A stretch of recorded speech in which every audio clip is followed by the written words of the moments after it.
and Fox of Fate leaving comments in the live stream about an hour ahead of time. Good job.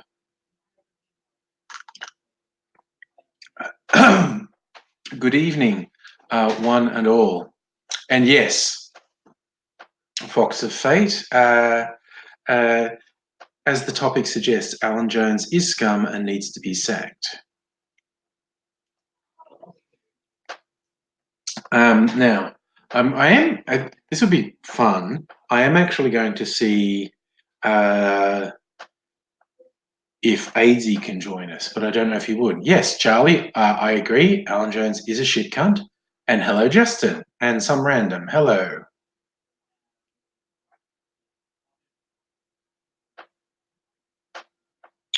Yeah, got one of his. He says he's poured coffee on his computer.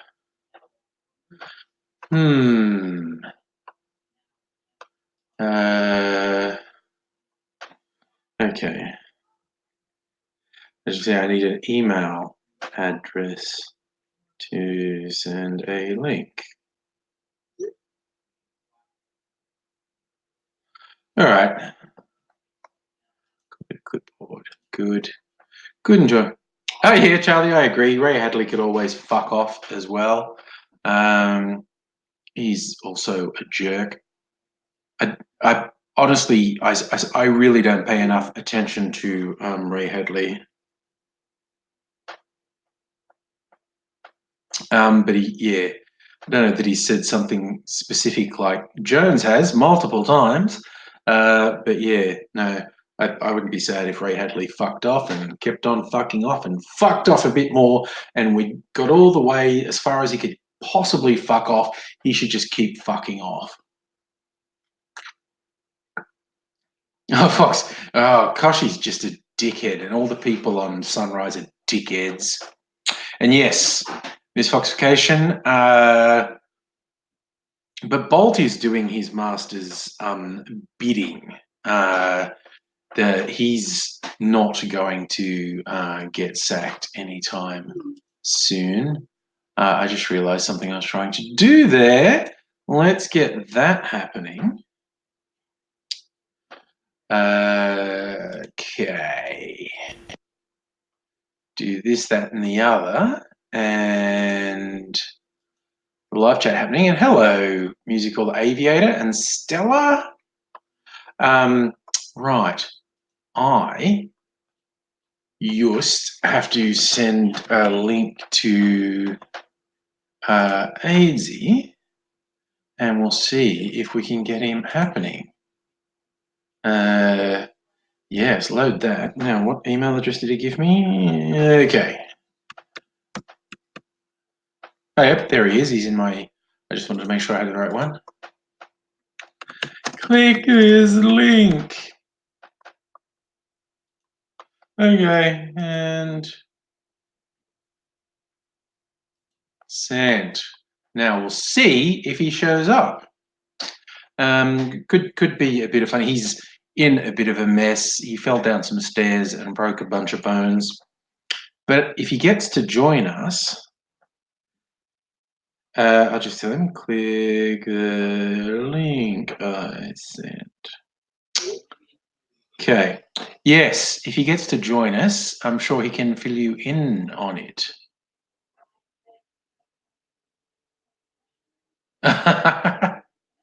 Miss Fox question. I have to admit, I never watched any of those breakfast programs enough to know anything about them.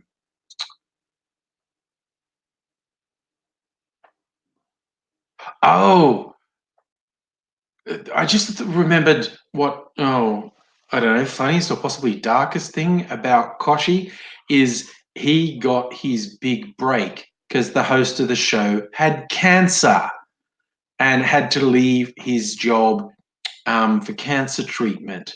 And Koshi ended up being popular with the viewers. He was like an emergency stand-in. So the only reason Koshi is where he is today is because the guy who was meant to host the show got cancer. So, yeah. But that's a weird situation to find yourself in.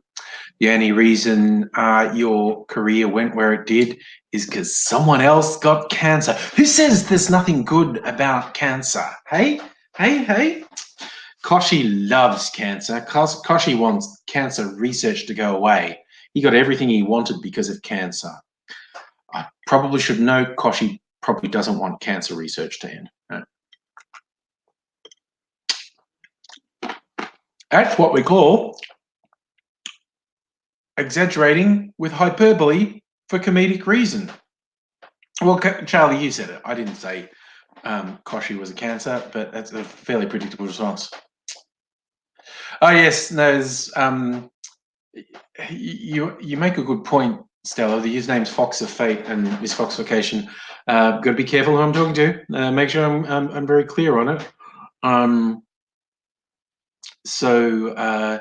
we'll cruise on in. I mean, how weird was it though that Alan Jones's employer 2GB actually finally said a decade or two too late, but 2GB actually said they would fire Jones if he said something that obnoxious again. And it's like, how's he going to be able to help himself? It's what he's always done, and he's been done.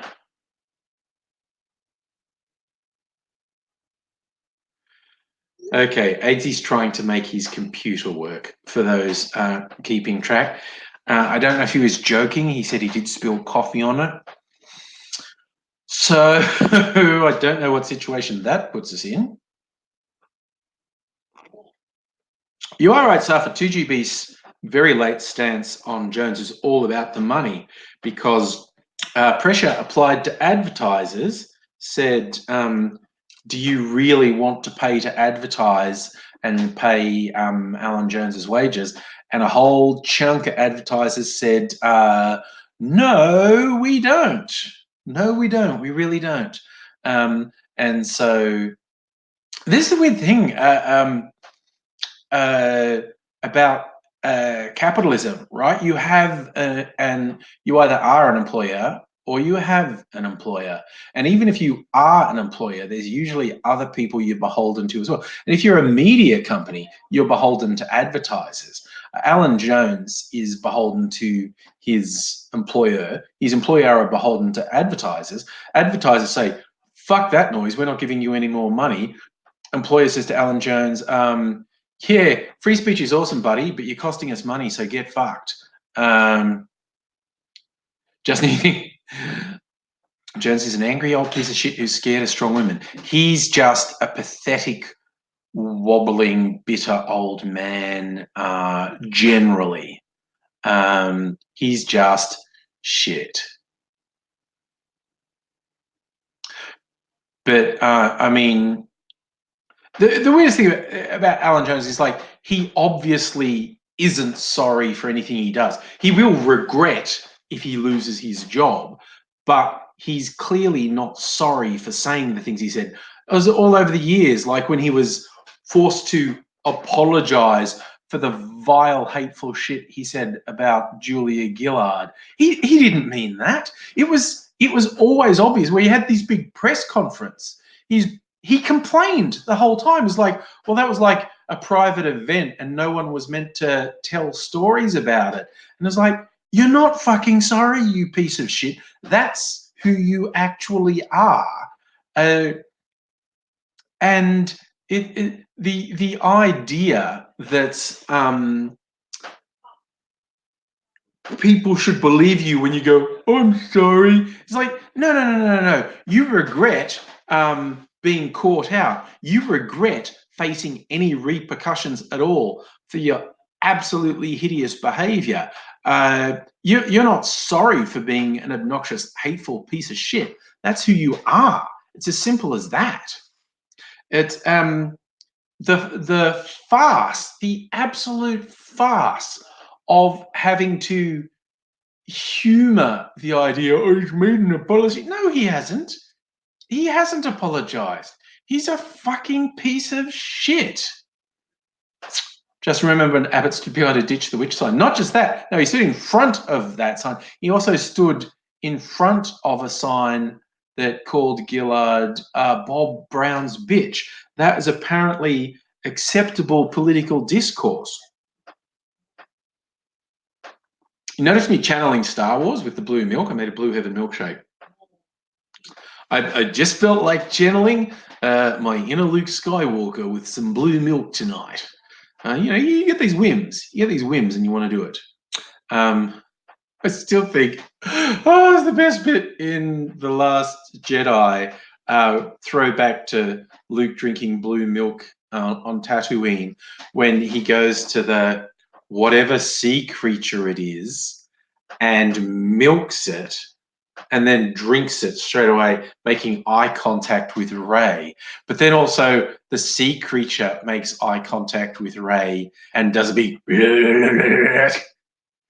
and the sea creature is definitely saying, well, the sea mammal is definitely saying, I enjoy it. I like it when he comes down and milks me. I get sexual pleasure from it. The Jedis aren't allowed to get married, but they can play with the titties of aquatic mammals who clearly enjoy it. That is apparently acceptable. So of course he gave a false apology. I'm sorry if you're offended. Even if he point blank said, I was wrong to do that and I regret doing it, he'd be lying. But he can't even bring himself to lie convincingly. Oh my God, he's just such fucking garbage. He is just the worst sort of cowardly, hypocritical, spineless garbage.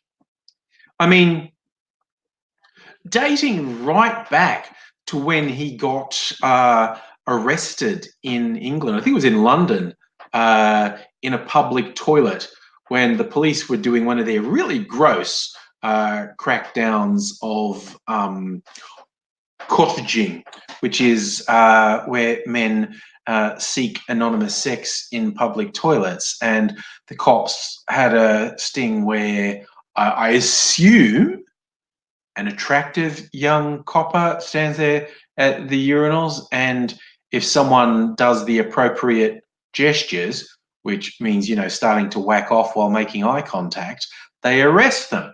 And Alan Jones got arrested in one of these stings, and he got off because of very influential friends, up to and including then Prime Minister Bob Hawke. Now, let me be clear. I think the cops running that operation is horseshit. I think Alan Jones being arrested for it is horseshit. What I also think is horseshit is the way Jones has continually lied about it. He said at the time, like, oh, when it's all over, I'll tell everyone the truth. And he never did, because there was a belief telling the truth would hurt his career. So let me be clear, it's not Jones's sexuality I have a problem with. It's his fucking hypocrisy and the fact that he's just generally an evil piece of shit. Oh, and hello, Noga. I don't think I said hello when you came in. You think the Force Ghost's amazed how powerful Luke is thanks to the Lord? Well, now he's a Force Ghost now. What's Aidsy saying now? Something's not working.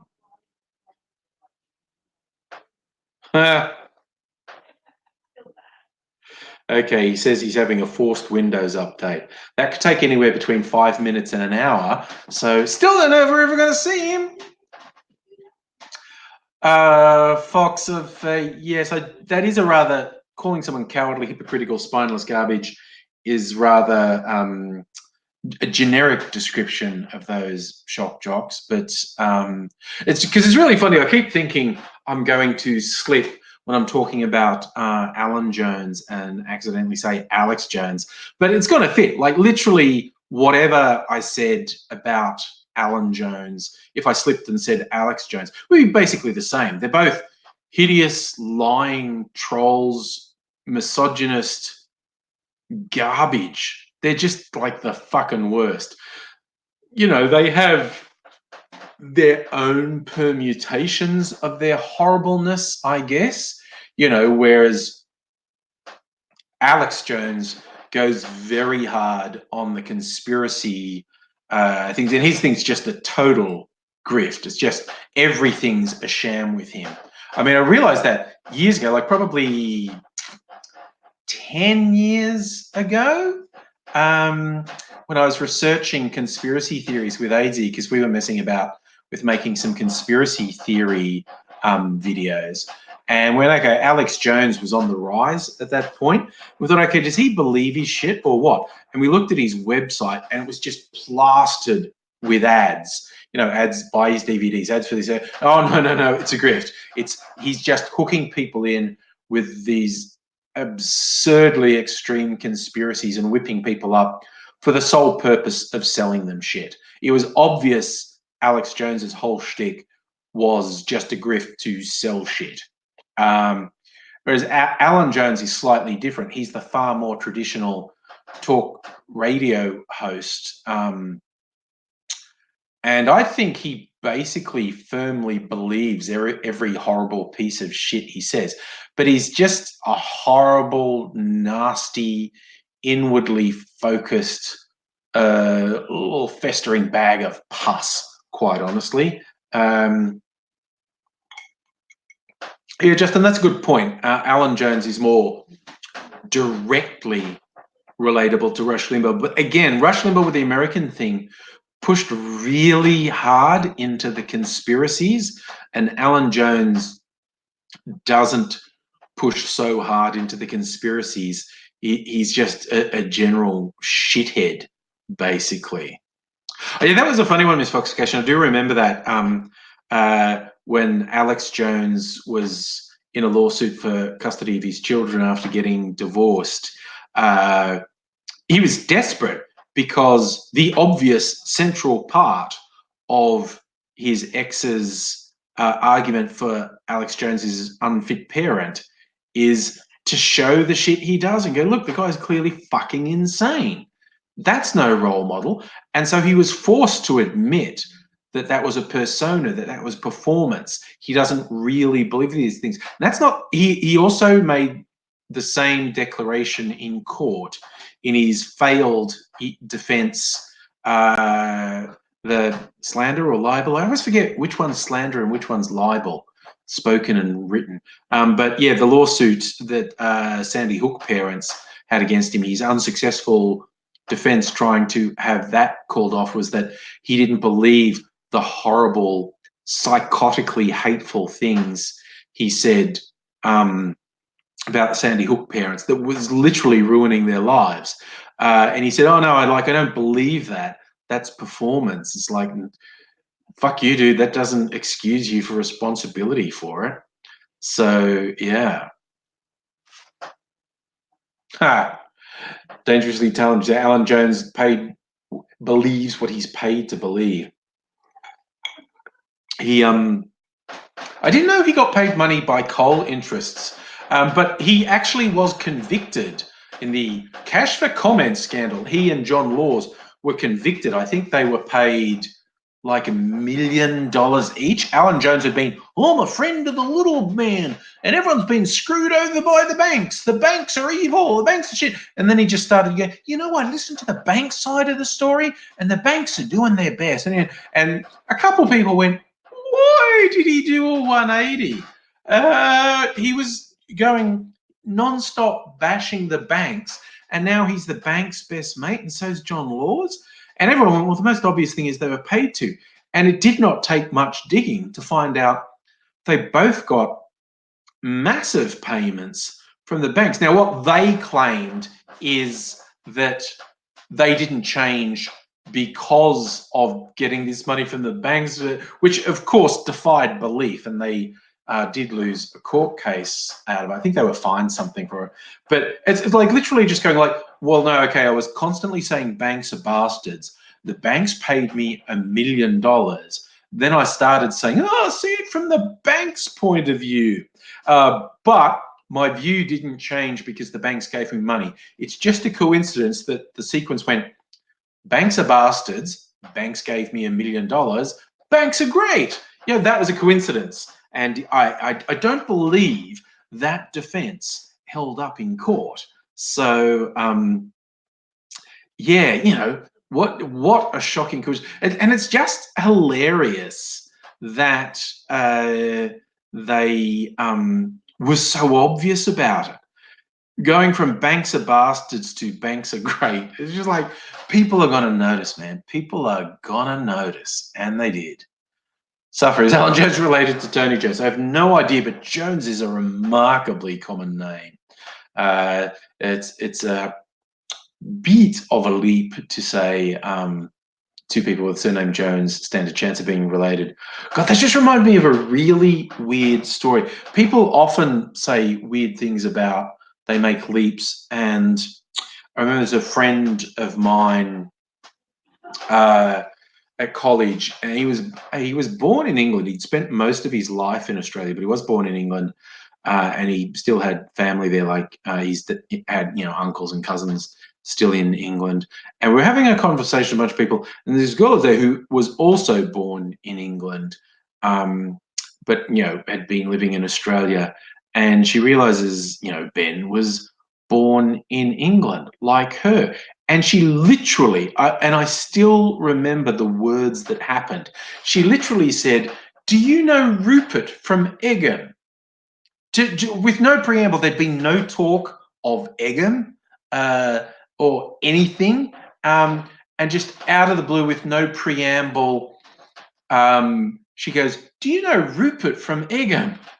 And my mate Ben, who was a fairly quick thinker, looked at her for a second like, "What is wrong with you?" Then he just went, "Yes, I do." And it went like, "Tall bloke with blonde hair," just randomly said that. And she went, "Oh no, he's about this tall and he has sort of dark curly hair." And Ben just goes, yes, I was thinking of his brother. Yes. And did he live up? And apparently there's like, there's like this, Ben did know the town of Egham, and apparently there's like, one main road in town that most people live on. And he just took a gamble and said, "Oh, did you live on Main Street?" And she goes, "Yes." And Ben goes, and then it went on for a while. And he goes, "I don't know Rupert from Egham. What the fuck is wrong with you?" Sure. Hey, Mega Leach, how's it going, buddy? Justin, what would the Angry Aussie radio show be like? Be like this. Be very much like this. Less direct interaction, I guess. More like the podcasty bits I've been talking about. If I had a radio show, I would basically, and if it was a talk radio show, I would just try and get interesting people on to talk about something. Interesting and funny and from diverse backgrounds. It would be my goals.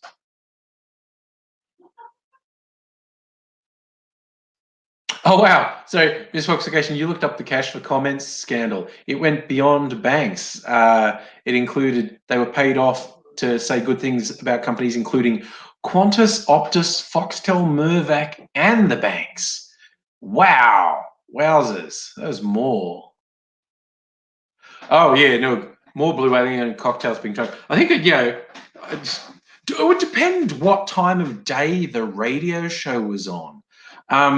I do remember before the rise of the internet, there was something special about midnight to dawn on AM radio, particularly on weekends like Friday and Saturday night.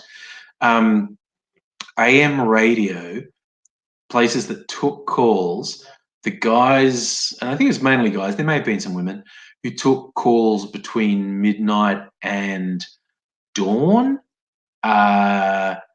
There was so many special stories. Like it's a particular sort of person who was listening to AM radio midnight to dawn, and a really special person who was calling in with stories.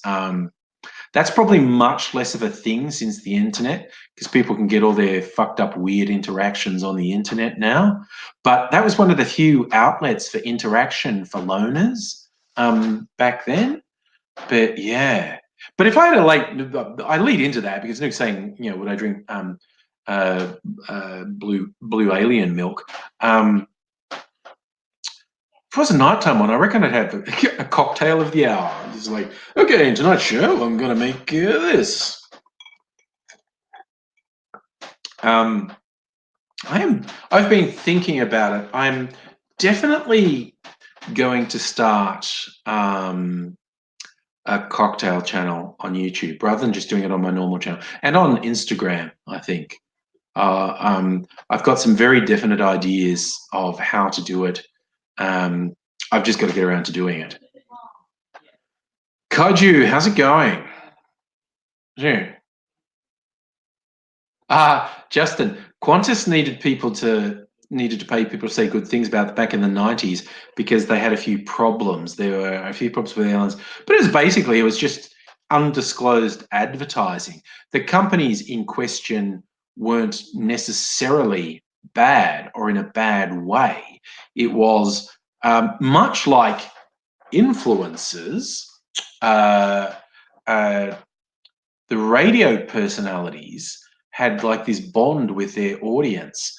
And if the audience thought the radio announcer was giving their honest opinion, that carried far more weight than ads. So that's why it was, an offense to take this money to effectively advertise for these corporations and not disclose to the listeners, I was paid by this company I'm saying good things about.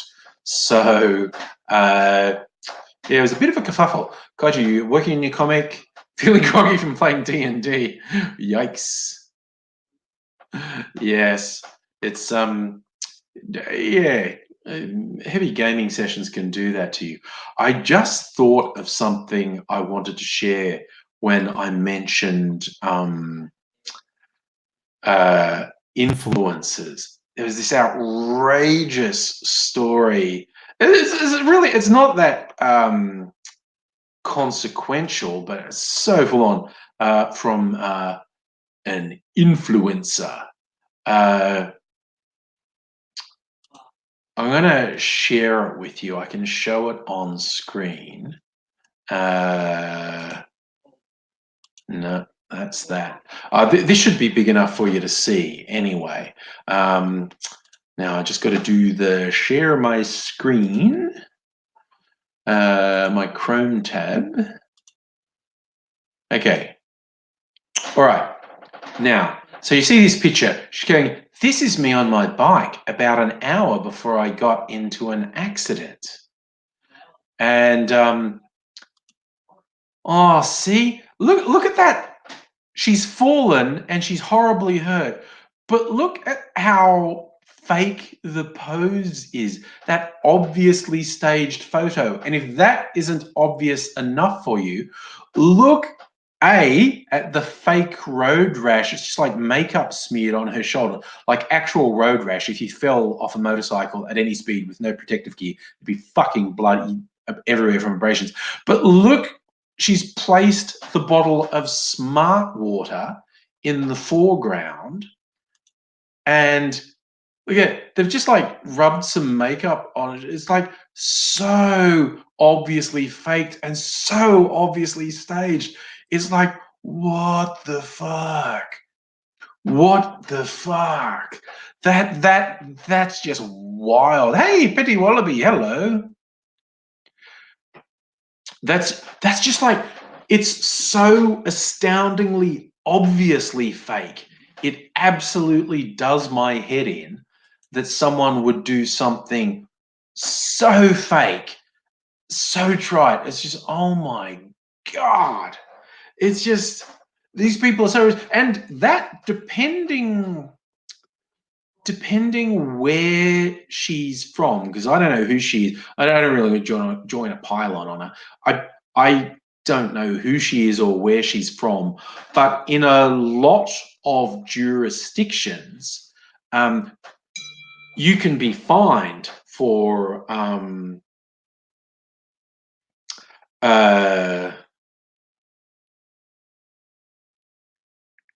Sorry, it's a weird message from AZ.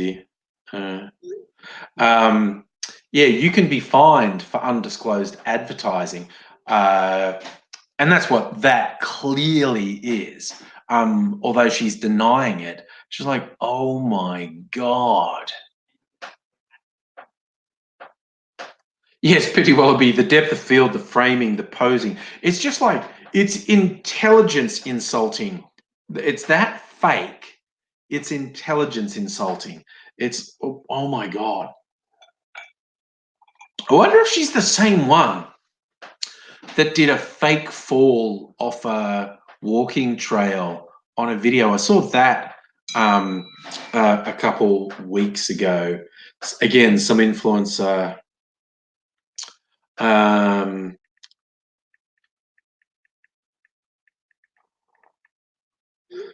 Um, yeah, that's a fake influencer thingy, and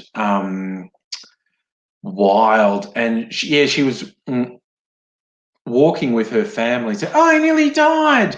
They've done this, you know, fall off a trail, off a slight fall, and it's so obviously faked.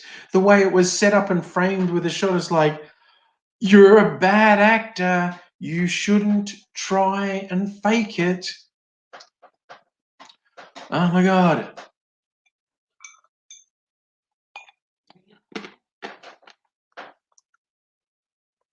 I just realized something else I have to send AZ. But that's okay. This won't take long. Oh, there's my Gmail. Good. Oh, for fuck's sake. That's not what I wanted.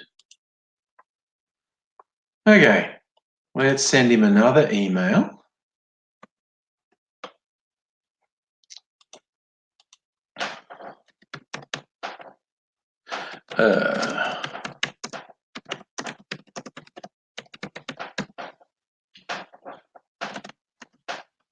Alrighty.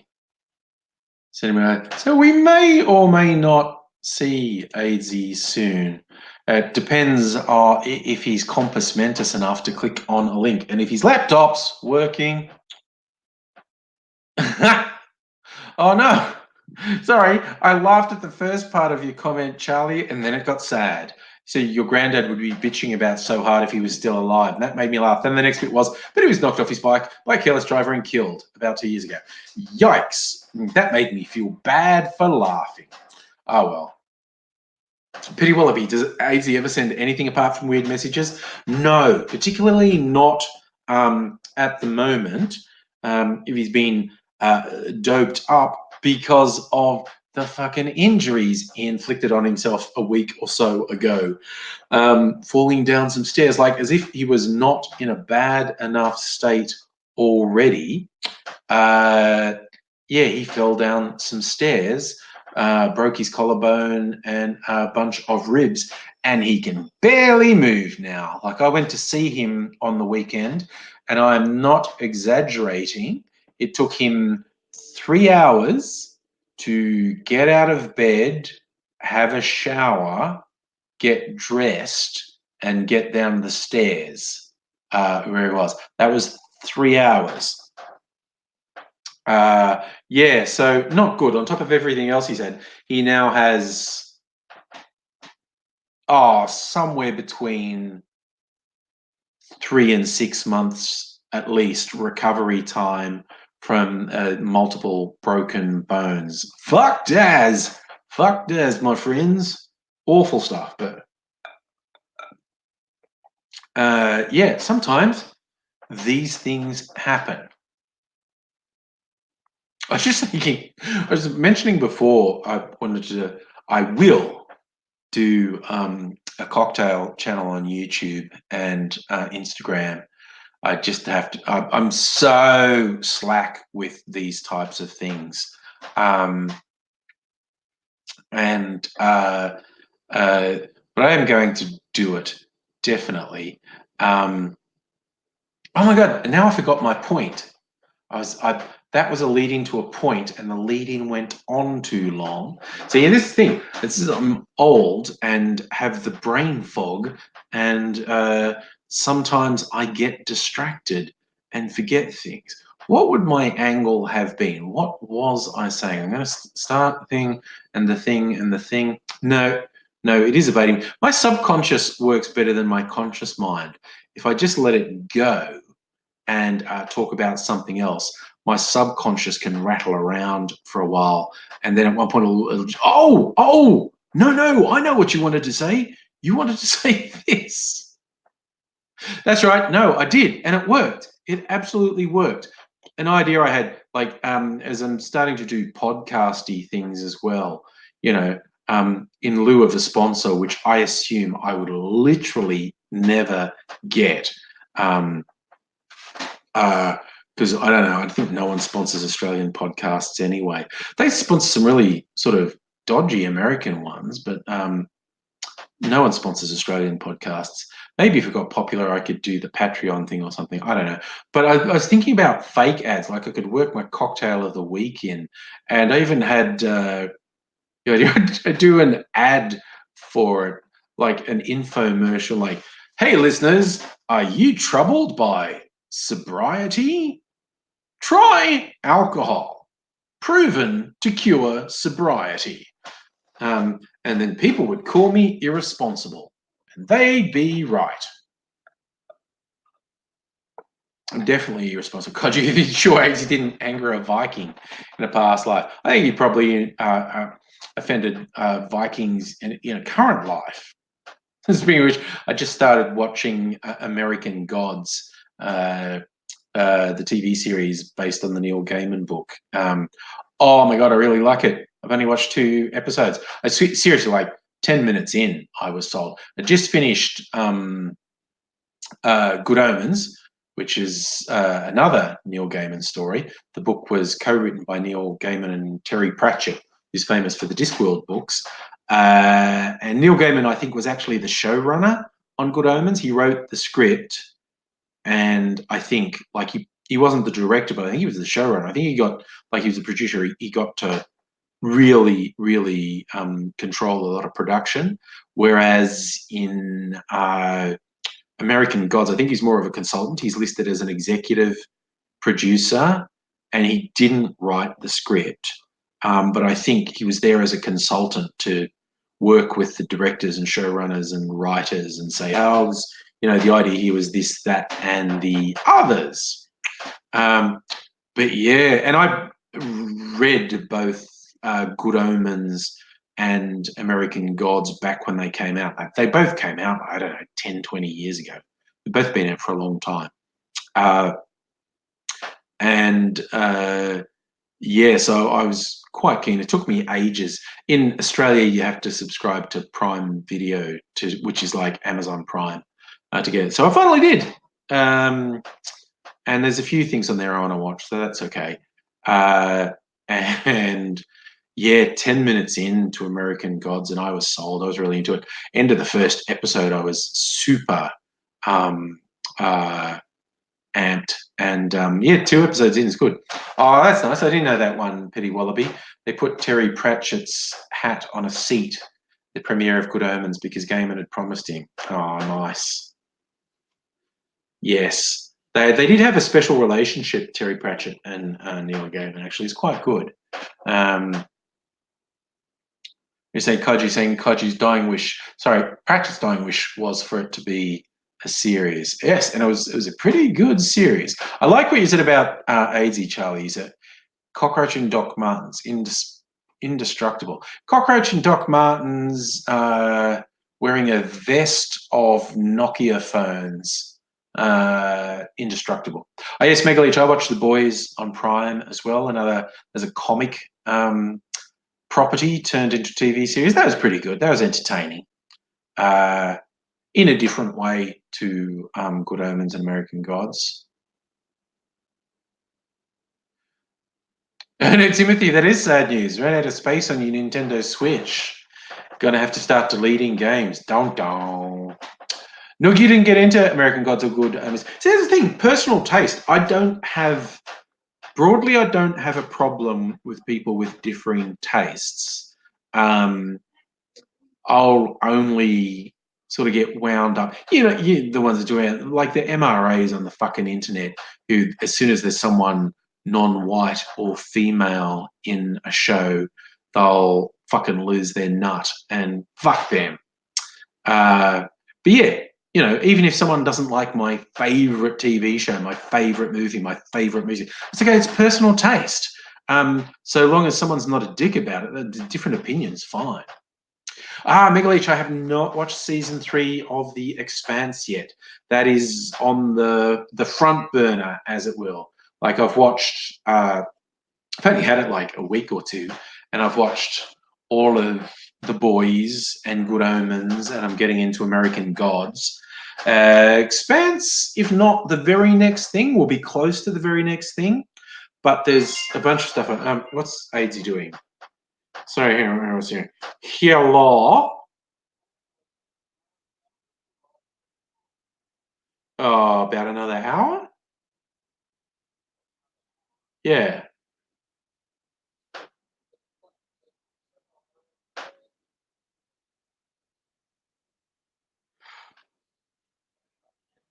Hmm. All right, we'll give it a go. Yeah, that is true. All right. All right. See you in a bit. Cheers. Okay, yeah, AT did in fact kill his keyboard with a cup of coffee, apparently. And so he's working on getting another keyboard, which he will need anyway. Timothy, yes, I knew that was your thing. You don't want to delete anything. I tried to be a bit tougher, like on a PlayStation 4. Um, uh, Mrs. Angry, like when she wanted to play Fallout 4, she said, "Oh, it's full." And I looked and there's a couple games I had on there and I went, okay, it is a little bit of a wrench, but I know I'm never going back to that game, so just delete it. On the off chance I was ever going to go back to this as a game and go, it'd probably be more fun to start from the start again anyway. So I delete that. And then she started playing Red Dead Redemption. Same thing happened. And it was like, oh, okay. I was never able to get into fucking Doom or Wolfenstein anyway, so just delete them as well. So uh, that's that. Justin, how many minority groups does AIDSy belong to? Depends here. Well, yeah, disability, chronic illness, uh, ASPI, uh, bi. Um, he does have a little bit of Indigenous heritage. He tans better than me, basically. So yeah, the undead Stella, that's another good minority group he's part of. He dislikes the term zombie. He says that's the life challenged person's N word, and he regards it as quite offensive. So he just prefers to regard it as the living challenged. Although it's more, he challenges life more than anything, in that he keeps coming back no matter how long or how many times some force tries to kill him. He keeps coming back.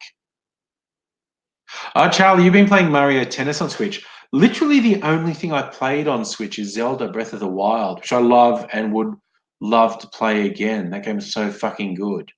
But I do want to play. I finally played. I love games like Grand Theft Auto 5. I really liked Yakuza 0 and Mafia 3. I played all of them. I really enjoy that type of game. The action with a bit of open worldy stuff, which is also why I liked Breath of the Wild. Um, I started Skyrim and had trouble getting into it. Um, I don't know if I'll play Fallout 4 because we've got that, but I definitely want to play Red Dead Redemption. Oh, Timothy, fuck, man, whenever the sequel to Breath of the Wild comes out, I'm all over that shit. Um, yeah, so exciting when because everyone knew they were going to work on some extension of Breath of the Wild. Now they've said it's a full sequel. It's not just like DLC or a little add-on. It's actually a whole new game, and it's like, yeah, use the same engine, guys. It's awesome. It's absolutely awesome. Uh, yeah, I could easily go back and play Breath of the Wild again. That game was so much fun.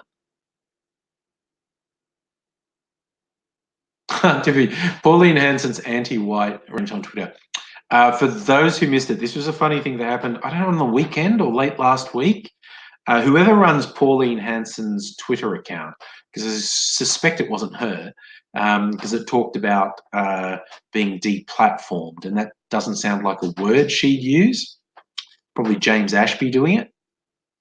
But yeah, whoever posts on her Twitter account posts, there are some radical left activists trying to get me deplatformed. Let's share the truth and talk about white racism against whites, and wanted to use the hashtag something about truth about racism or something. Basically saying like that horribly tired trope of the real victims of racism are white people. And I looked at it and she said, share your stories of racism against white people. And I scrolled through literally hundreds of replies, and every single one was taking the piss out of her. I'm sure somewhere in there, someone supported her and was in the same bullshit. But I scrolled through hundreds of replies, and all of them were taking the piss. Like, tell your tales of anti-white racism on pussy. Yes. Well, the supermarket nearest to me doesn't carry the mayonnaise I want, so I'm forced to drive 2 suburbs over to get it. This is not right. And one of my favorites was someone saying, oh yes, I suffered anti-white racism when a black man suggested I was no good at basketball. It turns out he's right, but I'm used to people overestimating my ability at things I have no qualifications for. It's just like, oh dear. It was just such an epic fail. Just like saying, everyone tell your stories of anti-white racism, and everyone just made fun of it. It was brilliant. Yes, that was the classic musical elevator. For those who aren't old enough, Pauline Hanson's first rise to public fame. She's being interviewed on 60 Minutes, and the 60 Minutes person didn't want to say racist, and so hedged and said, are you xenophobic? Because you can get away with saying like, or xenophobic, I just don't want anyone who's not like me coming in, and you can claim that's not racist. So the 60 Minutes interviewer says to her, are you xenophobic? And Hanson just kind of freezes and stares into the middle distance and says, please explain. But she didn't know the word xenophobic. But that became a thing where people used to make fun of her for years. Please explain. Yeah, Charlie saw her in a pub in Brisbane before a big comeback. Ignoring her was the right thing to do. Oh, yes, Petit Wallaby. I saw that one too. The US Army. Share how Army changed your life. So it's all stories of PTSD and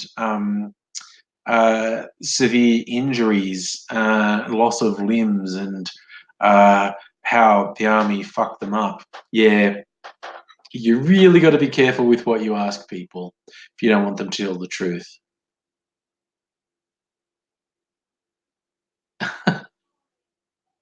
See, misfoxification, I don't go along with it. Like saying everyone's really offended at literally everything. I honestly don't go along with it. I do see where it comes from. And I do think some people overreact, but I honestly think that line of everyone's so offended these days it's a trope. It's not real, because the really gross people who say it, they're literally, particularly the public figures who say it, they're literally saying, I used to get away with saying hideously racist things, homophobic things, misogynist things. I could make rape jokes. I could say whatever vile, disgusting, denigrating thing I wanted to against other races, people with disabilities, anyone I wanted to. And there was no blowback, because was in this unassailable position. But now there are all these different ways people can make their voice heard.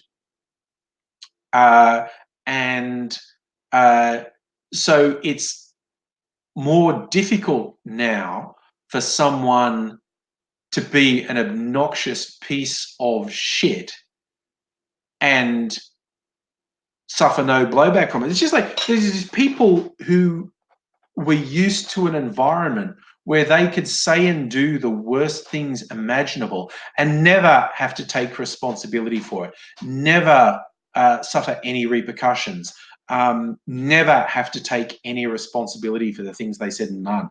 And now there's a very slight correction to that, and it is very slight. It's like, oh, no, you can't say anything. It's like, no, now you can't go unchallenged. And I honestly think that's complete horseshit.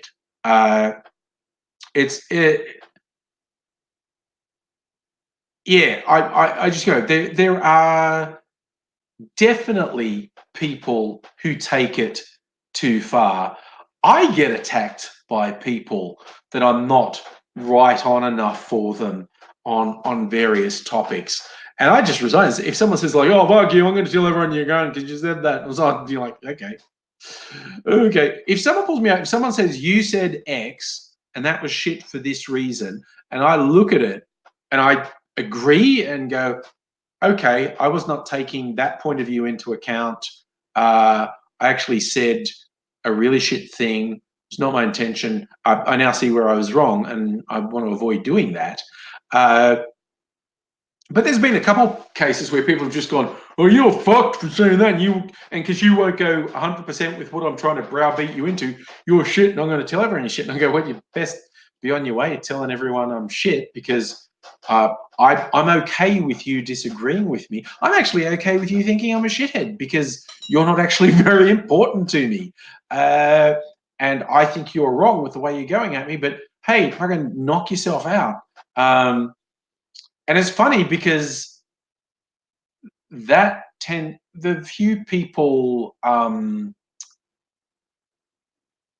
are the ones who are really just being professionally outraged at things, or very enthusiastic amateurs at being outraged, who've gone at me, just saying to them, "Oh, okay, that's what you think. Fair enough. Yeah, I'm not going to change your mind, am I?" It's like you went blah blah blah, and I said, "Okay, I think you're wrong for this reason," and you've gone blah blah blah. And yeah, well, okay, I think you're wrong for this reason. And you've gone blah blah blah, and I'm going, oh, okay, we just disagree. That's just the way it is. And I've had people literally say that isn't acceptable. And I've gone, oh, it's not acceptable that we disagree. Oh, we're kind of stuck, aren't we? Because we do disagree. I can be talking to you. Caucasians don't have dreadlocks. I don't say Caucasians can't have dreadlocks. I will say I think it's quite tacky with Caucasians appropriating dreadlocks, and there's quite a concentration of smug assholes. White people with dreadlocks is very rarely a good mix, is what I'm going to say. There's usually something in their personalities there. I'm not going to decree white people can't have dreadlocks. Saying that sort of appropriation of something that black people will literally get fired from jobs for, that will literally be accosted in the street for, but a white person sort of exploiting their privilege to appropriate that. I see why that would feel a bit gross, and I see why that would make black people quite angry. But yeah, I'm just like, ugh. I did have a friend, he didn't have really neat dreadlocks, but because he went a really long time without brushing his hair, and he was a motorcyclist, so he's wearing a helmet all the time, and his hair got a bit long. It was not really long, but it was a bit long, and he's wearing a helmet all the time, and he wasn't brushing it, and his hair did mat into these natural, quite unattractive dreadlocks, which got worse for about a year until we kind of convinced him to get a haircut, which in his case, it was very close to a shaved head. It had to get cut really short to get all this matted hair cut out.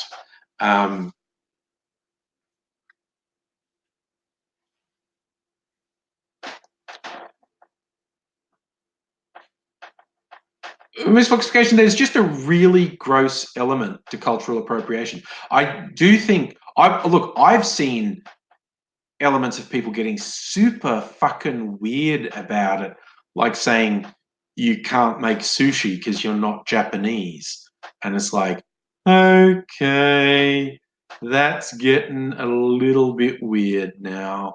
But I'm going to err much more on the side. If the people who have always had all the power and have been shitting on people for these ethnic group could be a bit less fucking obnoxious about appropriating the culture of these groups, particularly elements of those cultures that those people were punished for and continue to be punished for. Like the whole thing about dreads, for instance. I think the average black person wearing real sort of Rasta style dreads would expect to be severely hassled by cops. Then I thought about it, the average white person with dreads should have about a 50-50 chance of getting hassled by cops as well. It's just a look. It's a look.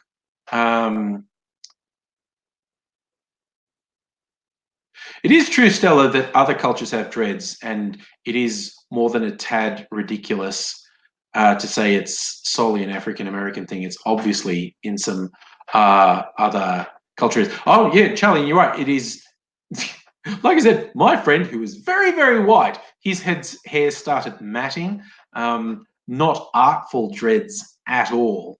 But yes, technically his hair was turning into what you would call dreadlocks. It was gross, actually, in his case. But I mean, another one is like the Afro style hair. Some people fall into the mistaken belief that, again, only people of African heritage naturally grow afros. Not actually true. There's a few different Caucasian groups that, if they grow their hair out, will go afros. And I have seen cases of white people whose hair, if it grows out naturally, froze out, getting accosted and saying it was obnoxious, like, you know, they had their hair permed to do that. They go, no, it just does this. So it's very much a two-edged thing of people who go way too far over the top of fighting the idea of cultural appropriation. They get a bit blinkered and go over the top. Oh, what was the one? Oh, yeah.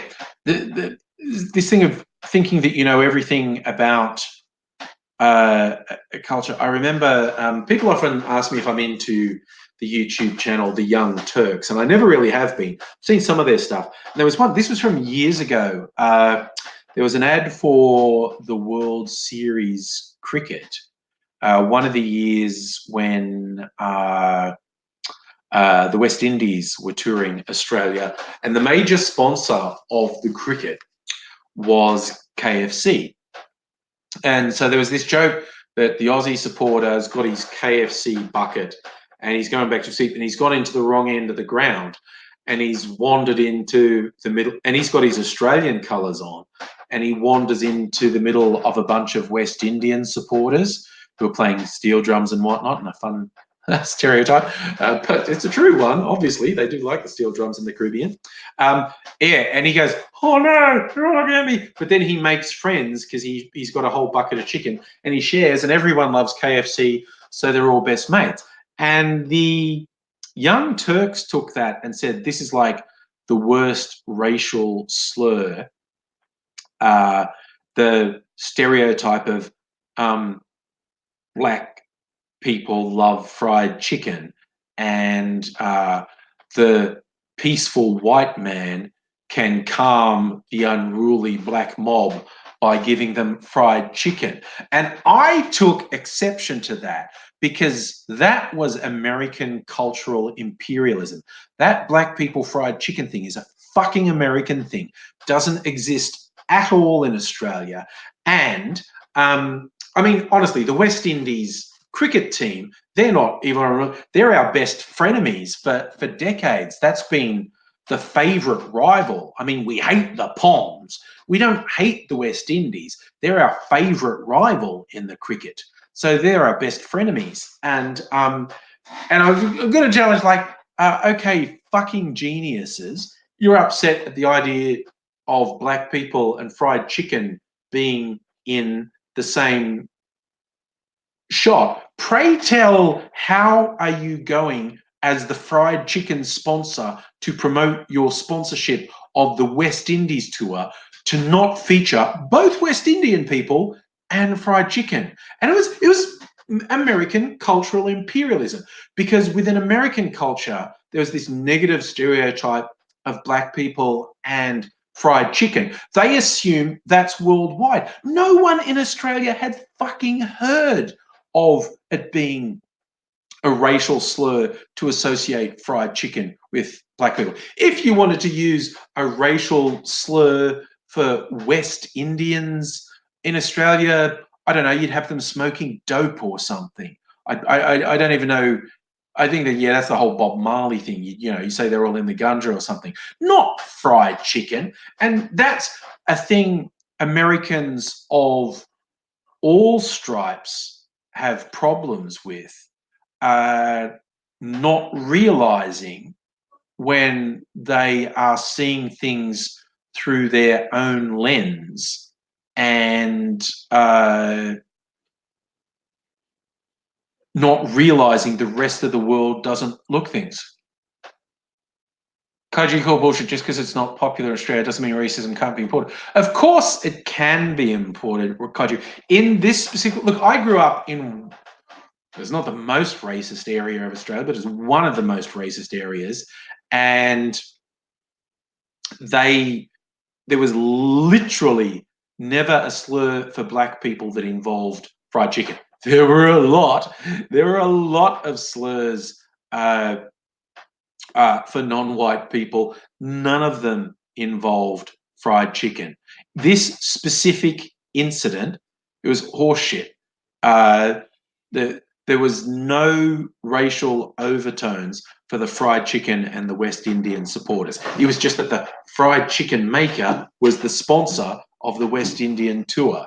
And yeah, it annoyed the shit out of me. That was full on American cultural imperialism, assuming because they see something one way, the entire world sees it that way.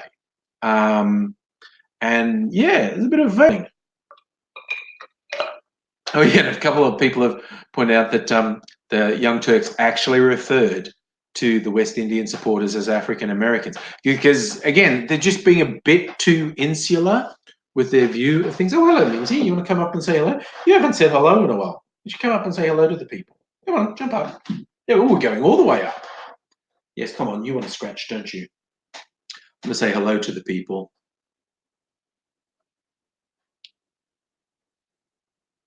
Yes, you are right, Musical Elevator. Caribbean people do have African heritage, part of the global slave trade. Which reminds me, like, one of my favorite, or probably definitely my favorite podcast is the Blind Boy podcast, Blind Boy Boat Club from the Rubber Bandits. And he's a man after my heart because he loves his cocktails. And he had a whole podcast where he talked about the history of rum, and the history of rum is the history of sugar, and the history of sugar is slavery. And so, yeah, he'd done a bit of research into the spread of sugar as a commercial crop, and wherever sugar's grown as a commercial crop, you end up with rum. So rum has become very tied to the Caribbean, where there was a lot of sugarcane, and also parts of South America. As I was making a drink the other week with cachaça, so like Brazil's national drink. It's made from sugarcane juice.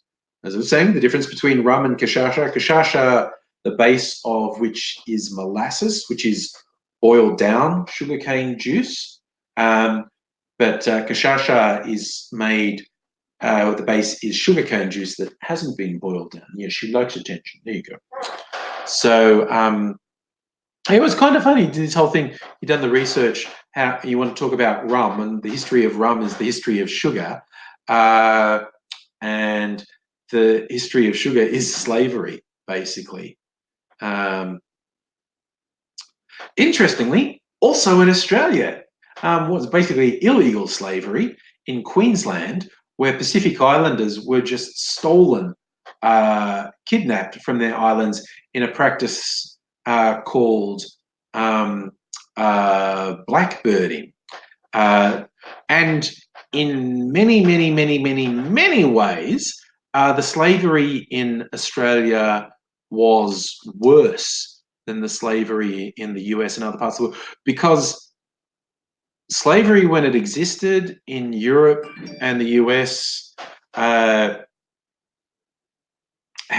a legal framework. It was a horrible legal framework, but it was a legal framework.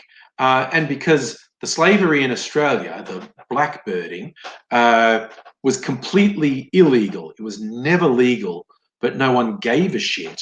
And so the conditions for, and it was mostly men who were stolen and forced to work as slaves, the conditions for them were even worse than the conditions for slaves in parts of the world that had legal slavery.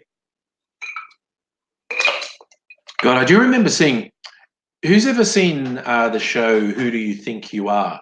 I think it was originally a British series. I know there's an American version and there's an Australian version as well. And it's often quite interesting, sometimes quite boring. Some of the people are quite boring, but it's often quite interesting. Oh, and hi, Environmental Coffee House, and Ashaka. Uh, uh, there was one in Australia, the very well-known footballer Mal Meninga. And it turns out his family tree were people who'd been stolen from the Pacific Islands. You know, they'd been, it's an awful blackbirding. It was stealing and enslaving people. And it was the weirdest thing to me to watch him. He was tying himself in knots to try and convince himself that it wasn't just full-on kidnapping and slavery, that his ancestors somehow saw an element of adventure and wanted to get on the boat to then be abducted and forced to work in the cane fields in Queensland. It was absolutely surreal to watch him work so hard to convince himself his forebears weren't kidnapped and enslaved. It was wild. But anyway, yes, Charlie, they were broadly known as the Kanakas, yes. Charlie, it's not very widely taught about the Canucks. I think most people are embarrassed about it. Stella, you love the manufactured drama, and who do you think you are? I crack up sometimes with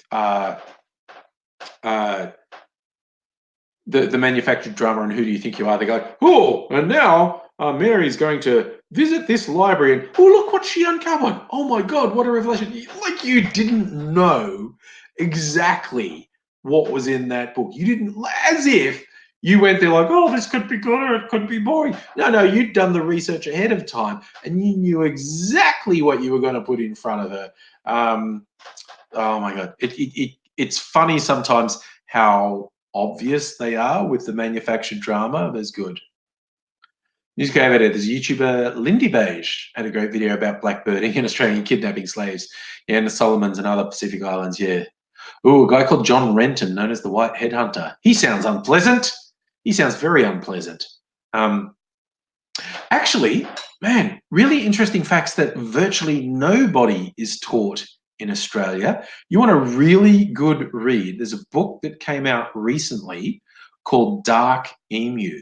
Um, and it basically references a lot of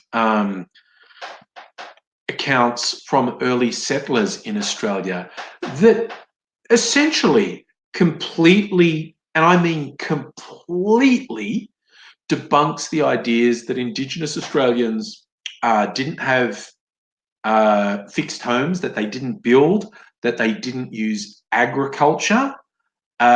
This idea that Indigenous Australians were all completely nomadic hunter-gatherers who didn't make use of the land, who never made permanent buildings, and all these things.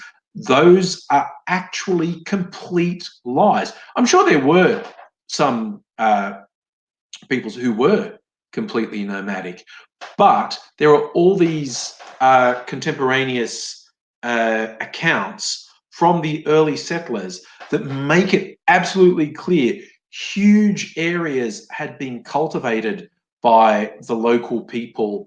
They were using like local rices and grasses and storing flour. They had massive storehouses of flour. They had permanent residences. They built quite large, simple but large buildings. The equivalent of town halls to have grubbery. And so basically everything, and I mean everything we're told about Indigenous Australians is lies. They did use agriculture. They did have permanent dwellings. They did have large settlements. Like there were multiple accounts of villages essentially that clearly held thousands of people with permanent structures that they were living in.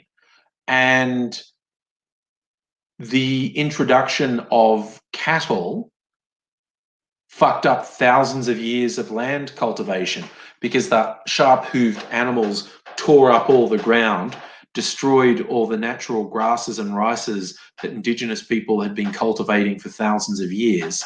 And everything fucking turned to scrub and whatnot within a generation. It's absolutely astounding. And this evidence of both agriculture and long-term permanent dwellings is really widespread, like it's multiple states. And hey, some of the contemporaneous writings are amazing in as much as the settlers, the white settlers, go out of their way to convince themselves they're not seeing what they're seeing. There's whole areas which are clearly cultivated, and the way the Indigenous people did burn-offs to make ground more fertile, and they cut away trees from the more fertile ground. The trees were only growing in bits of land that weren't good for growing these native grasses and rices that were a food source. And so things were arranged and cultivated. And the early settlers would look at the way trees were arranged and growing together, and they go like, oh, and they're looking at it going, this looks like a country garden back home. And they were seeing and acknowledging the obvious signs of cultivation and just going, isn't nature wonderful? That this thing that totally looks like it's been cultivated by people was just a random natural occurrence. That's what it is. And there are a bit of, and still what you're saying about aquaculture, fish farming. There was this great story from, again, it was from some of the white settlers who did not have a high opinion of Indigenous people, but they were pushing out further than any other settlers had. And the two funniest bits, I think it was inadvertently funny, but I found them really funny. When they were going down a river It's probably the Murray, and going further than any other white settlers had gone. There was, again, they came against some indigenous guys who were, and they described them as waving tree branches and shouting something. And the guy wrote down what he thought the sound was that they were saying. And he took it to mean they were welcoming him, like, oh, looks like a welcome. They're waving and they're shouting something repeatedly. And he wrote down what he thought it was they were saying. And he's going, oh yeah, they were welcoming. I was pretty sure they were saying, come on in, guys, take my land. And later scholars have worked out, they looked at what this guy had written down, and he's written it down wrong. He's done his approximation of what the local people were saying. And linguistic experts with a local language have looked at what he's written down and gone, okay, it sounds like what these guys were probably saying to these white settlers, I mean, was literally "fuck off or we'll spear you." This guy's going, oh, they're waving sticks and waving. I think they like me. And in all probability, the locals were saying, if you don't fuck off, I'm going to spear you, which I personally found quite funny. But these guys also witnessed this incredibly complex fish catching system the locals had set up, including these levees and weirs they'd built, and this is another mind-blowing thing. These were permanent structures that were thousands and thousands and thousands of years old. These may have been the oldest permanent structures made by humans known to exist. But the British were very, very, very big on eradicating that idea because they brought in the legal fiction of terra nullius. No one's here, no one's using it. But anyway, so they had this really complex system they built into the river to channel fish into this into basically a net. And this white guy's watching an indigenous guy, and he watches the fish come down in the channel where the guy can just reach in, grab the fish and throw it over his shoulder up on land. And it's this incredibly ingenious, complicated system to catch fish this way. And the guy, he goes to all the trouble of describing all the things the fish had to go to get caught by this guy. And his summation was, oh, it was typical of these natives to have such a lazy way to catch fish. It's like, what the fuck is wrong with you? You literally just described a really complex system that you personally could never have come up with. And just because the last stage of it was really easy, you go, God, so lazy. It's like, oh my God, what the fuck is wrong with you? And yeah, Stella, there are paintings by the white fellas that describe bits of bush looking like manicured parkland, and a lot of the British thought that that was fanciful. And in fact, within like a really short time, the cattle, sheep and cattle, when they were introduced, destroyed all this within 20 to 50 years. The destruction of it was really quick. So later people said, no, there's no sign that indigenous people were cultivating the land at all, because everything they'd been doing for tens of thousands of years got destroyed within 2 generations by the white settlers. It's insane. And hey, Dr. Obama, how are you doing?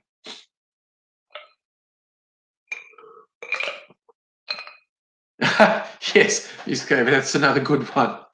The Sentinel Islanders with his idiot missionaries going to bring Jeebus to them. They remind me, having watched the first 2 episodes of American Gods, is there a visual that I'd only ever seen in memes, and I didn't actually know it was from American Gods. Vikings land in North America, and when one of them sets foot, the lead guy who's setting foot, he goes a step too far, and the local people don't like that, and he gets hit by, I don't know, 100 arrows. He's literally completely covered in arrows and goes down, which is obviously nonsensical, but very funny as a great visual. The guy getting hit by about 100 arrows and just landing. This is the thing, like cattle are so bad for the Australian ecosystem. There is now that people have researched it a bit more, there is overwhelming evidence that you could have incredibly sustainable farming in Australia with native grasses and rices, a native yam, and actually, yeah, using native animals as a meat source rather than fucking cattle. But yeah, it's the introduction of, well, fucking everything that got introduced fucking ruined Australia. Charlie referring to Leif Erikson Day. Yeah, but there's a thing in American Gods. There's one group of Vikings that he purports landed in North America, I don't know, 100 years before Leif Erikson.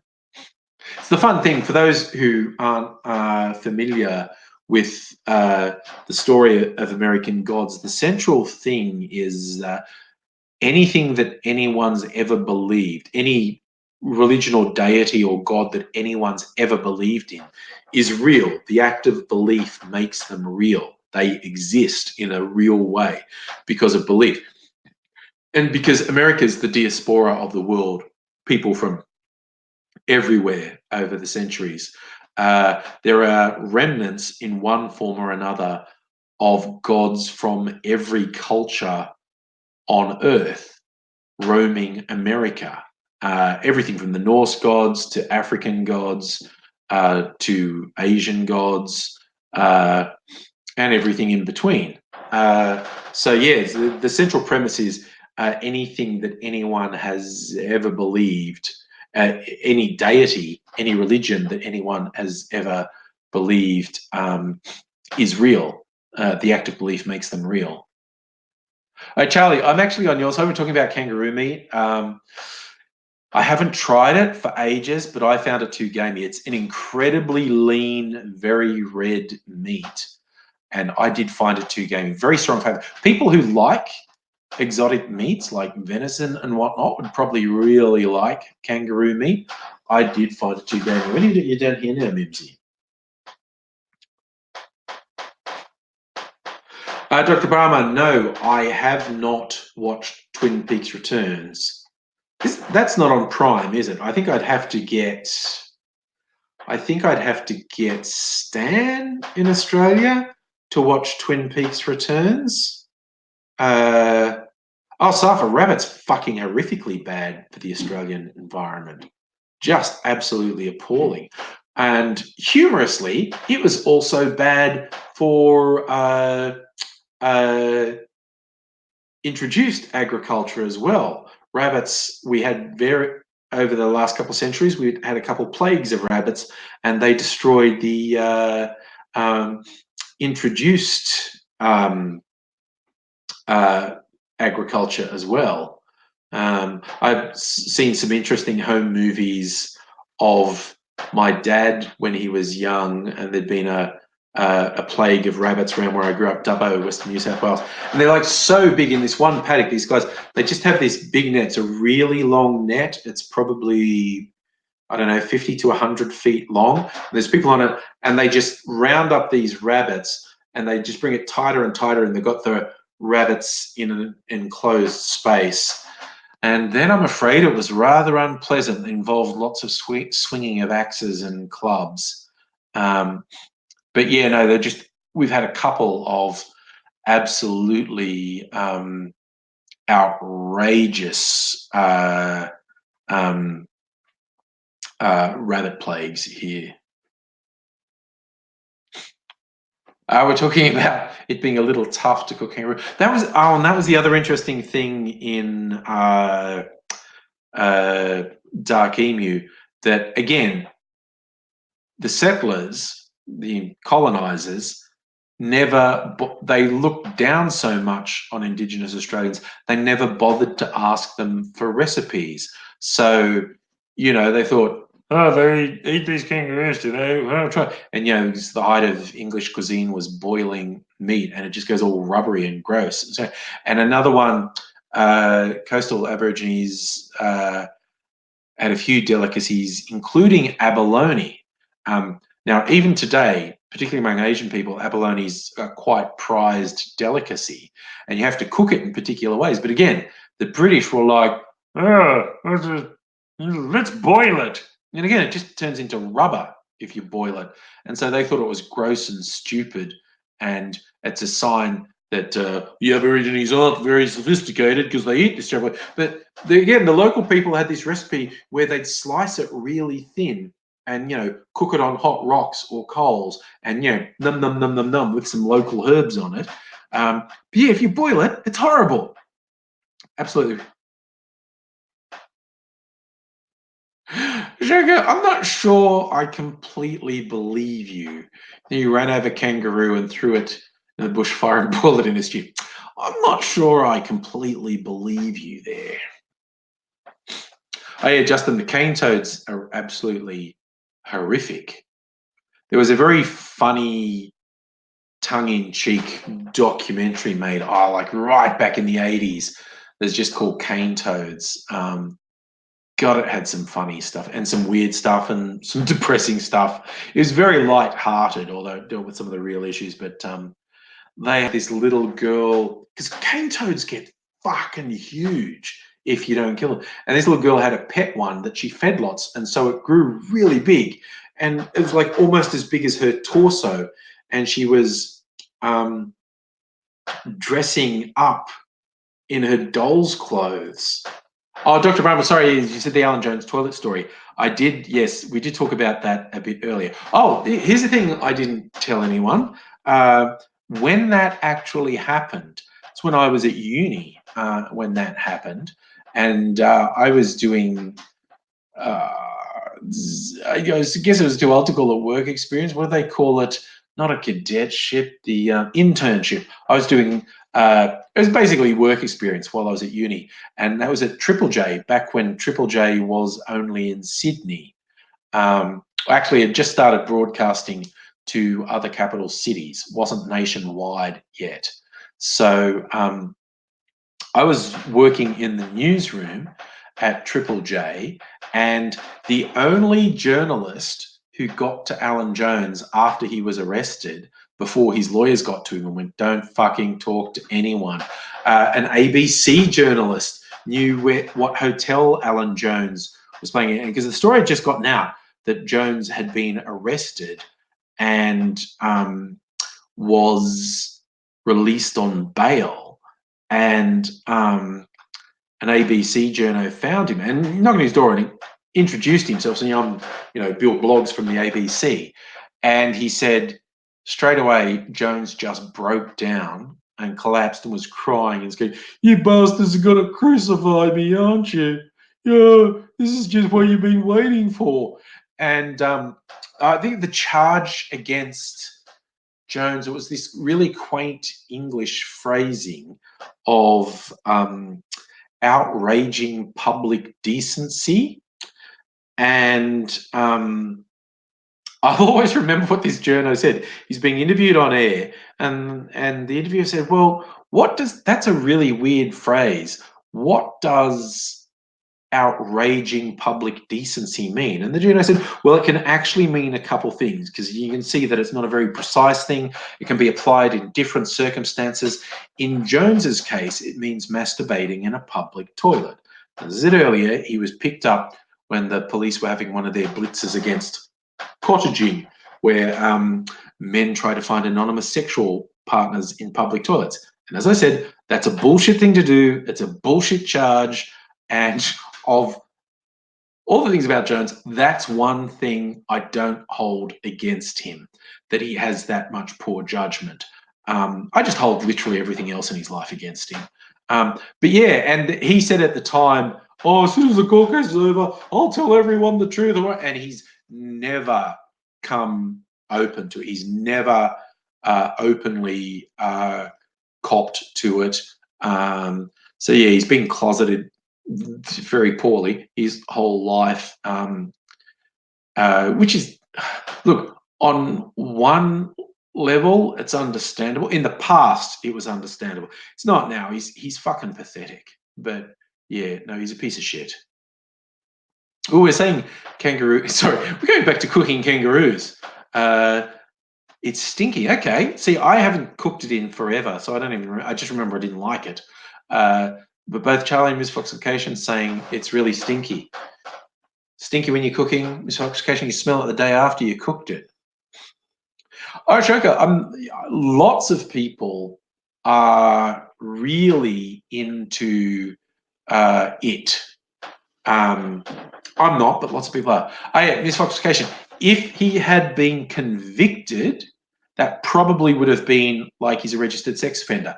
But very high profile people, up to and including the then Australian Prime Minister, Bob Hawke, intervened on his behalf and said, no, you have to let him go. This is bullshit. So he was never convicted. He never went to trial. He was charged, but he never went to trial. So that's why an unjust law did not make him a registered sex offender, because he was never convicted, because very powerful people argue things. Charles, is it true Geordie's going to be on Wanker Fat Wednesday? Dude, what I wouldn't do for an endorsement from a big channel like that. I assume you're joking. But yes. Oh, Justin, you can try crocodile. When I was in the Northern Territory, Darwin, to be precise, the street marks you get it. I tried kangaroo, emu, water buffalo, crocodile, camel. I think that was it. I think that was all the exotic meat you could get. I didn't actually like any of them, but I decided I was going to try all of them. Now, because I was getting them from fucking street vendors, it was probably a really shitty way to get them.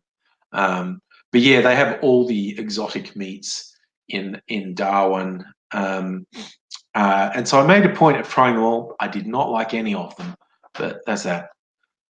I don't even remember how it tasted, Charlie. I just didn't like. I just remember the crocodile was really rubbery. So I think it was particularly. I had like crocodile kebabs, and I remember it being really rubbery. That was probably my least favorite. Crocodile was probably my least favorite because it was just gross and rubbery. I think it was just very badly prepared. Maybe if I went up to Darwin and I'd go to a restaurant that specialised in doing it properly, you never know. Oh yeah, okay, you agree, Miss Foxification. Crocs like rubbery chicken. Okay. Safed, the strangest meat is what I just said. I think in a very short period, in 1 month, I had kangaroo, emu, camel, crocodile, and water buffalo.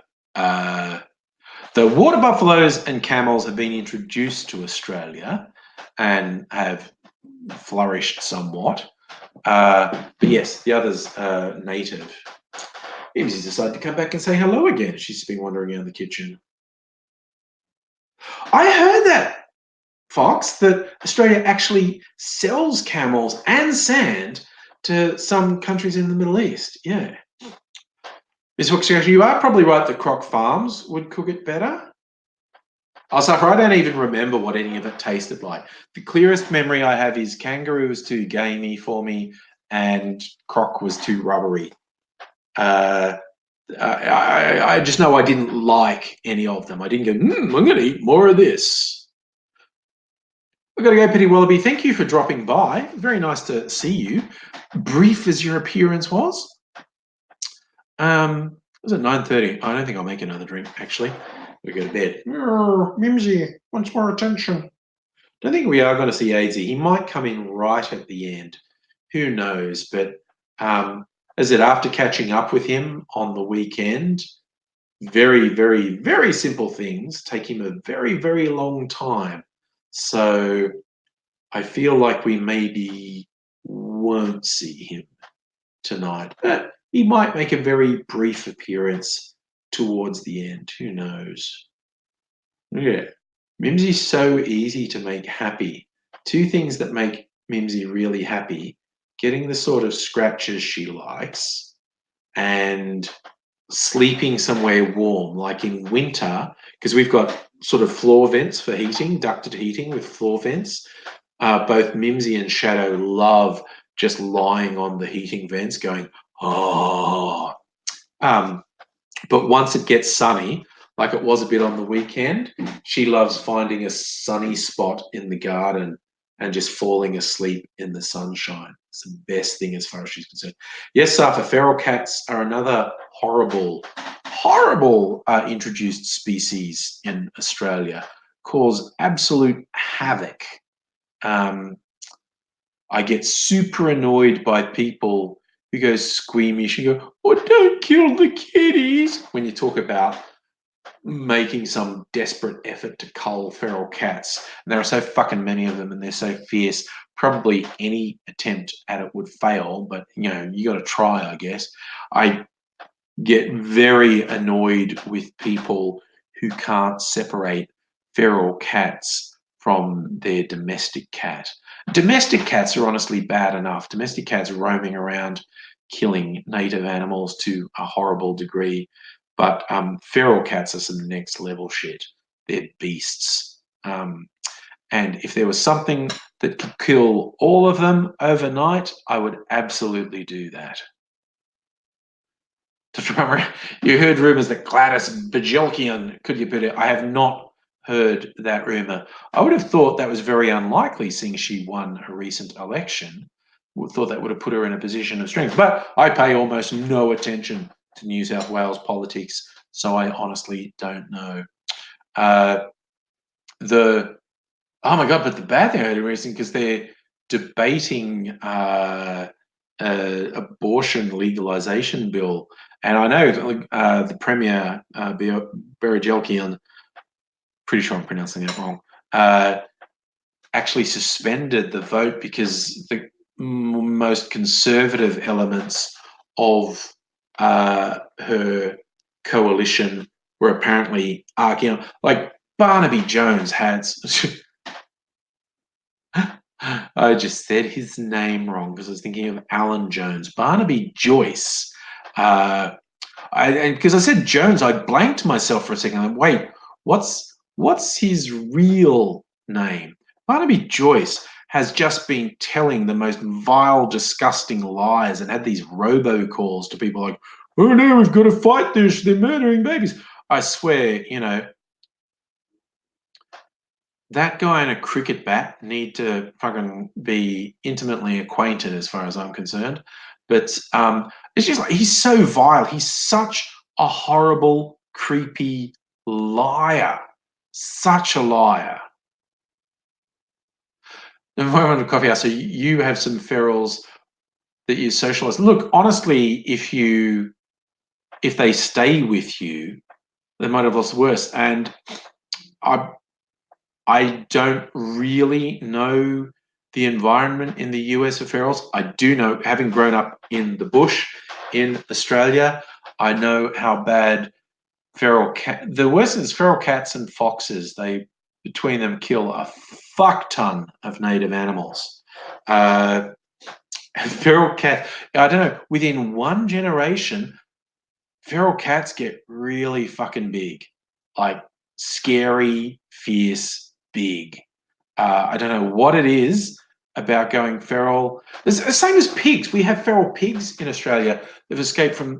It's like in one generation they go and they fucking grow tusks and whatnot. Um, little pink farm piggies don't have tusks.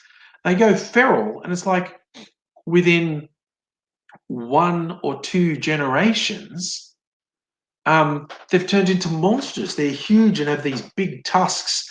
And lads who want a bit of fun where I grew up go spotlighting. And that's driving around, usually drunk at night in a ute, standing in the back with spotlights on, trying to find things to shoot. Arguably, they're supposed to be shooting feral pigs, but they will shoot anything they see. You use the spotlight because their eyes reflect on it. And then you go bang, bang, bang, and shoot.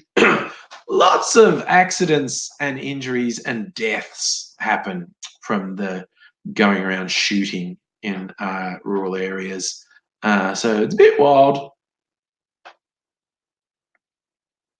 Dr. Brown, what do you think of Queensland politics? From what I see, it's all shit. Oh God, the Labor Premier calling environmental protesters sinister. Which is like the fucking language that is being used globally at the moment for anyone who steps out of line, not right-wingers can literally fucking murder people and barely get criticized for it. But if you're on the left, the language that's being used to demonize protesters around the world is fucking chilling. Like, ugh, it is really bad.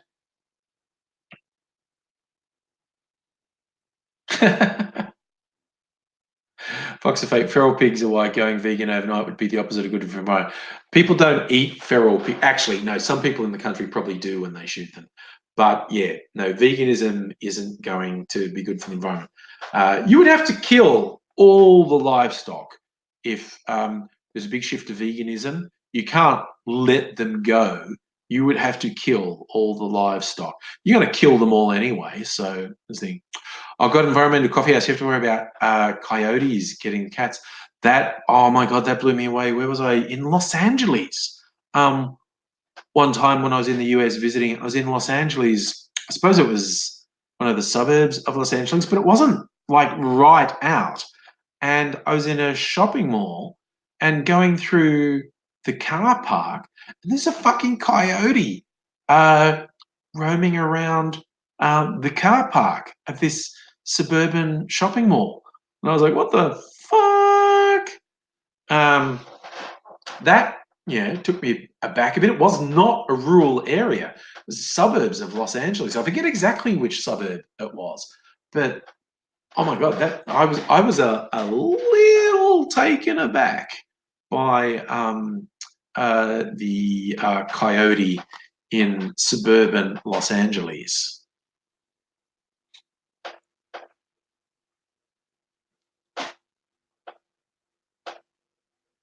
I did, yeah.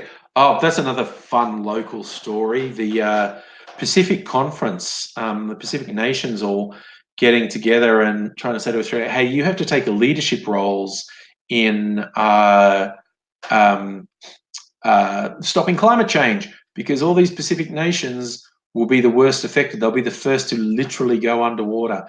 Now, all these nations will be destroyed by climate change. And Scott Morrison, big surprise, said, "Oh, fuck you!" And yeah, and China, who are very clever influencers, have apparently been making overtures to a lot of Pacific nations, saying, "Hey, we're taking aggressive steps to reduce our climate footprint. We're your mates. Those obnoxious gimps in Australia aren't your mates. You should align yourself with us rather than Australia because they don't have your interests at heart." And I do not particularly trust the Chinese authorities, but it's that old thing of if you're sinking in quicksand and someone offers you a hand out, it is unlikely you'll say, wait, what's your political persuasion? Before I accept any help from you, just before I die, I need to know your political persuasion. Yeah, it's not how it works. Yes, Environmental Coffee House. I've seen some of your videos talking about climate change and other environmental issues. Oh God, yes, that was the worst one, Miss Foxification. The fucking deputy leader, the head of the Nationals, just saying this stupid, fucked up shit about all the Pacific Islanders. If they're worried about their country going underwater, they can come here and pick fruit. What a fucking dickhead! Oh my God, they wonder why people don't like them. Honestly. Dr. Barham is saying Queensland, the LNP and Greens have somewhat of a preference to.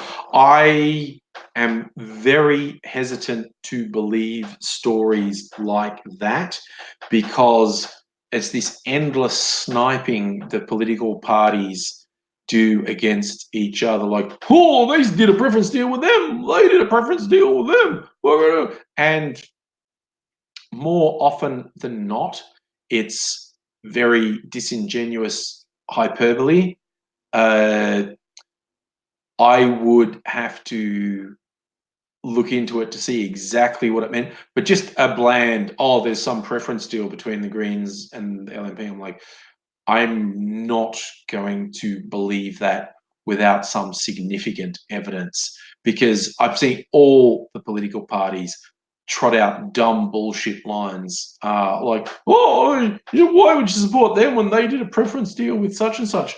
And when at least 9 times out of 10, the preference deal is completely fucking meaningless because it's so far down the vote card that it doesn't have any influence on the outcome anyway. People often overstate the importance of so-called preference deals, but yes.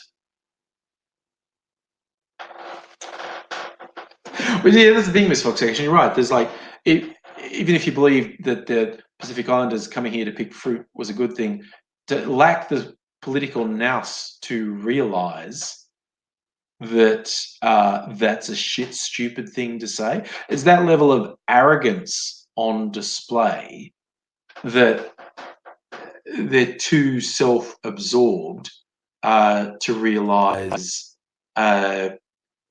how bad a statement that is politically. It's just,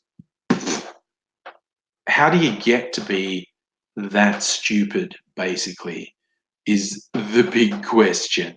And I don't know how they get to be quite so stupid, but they do manage it, which is pretty spectacular.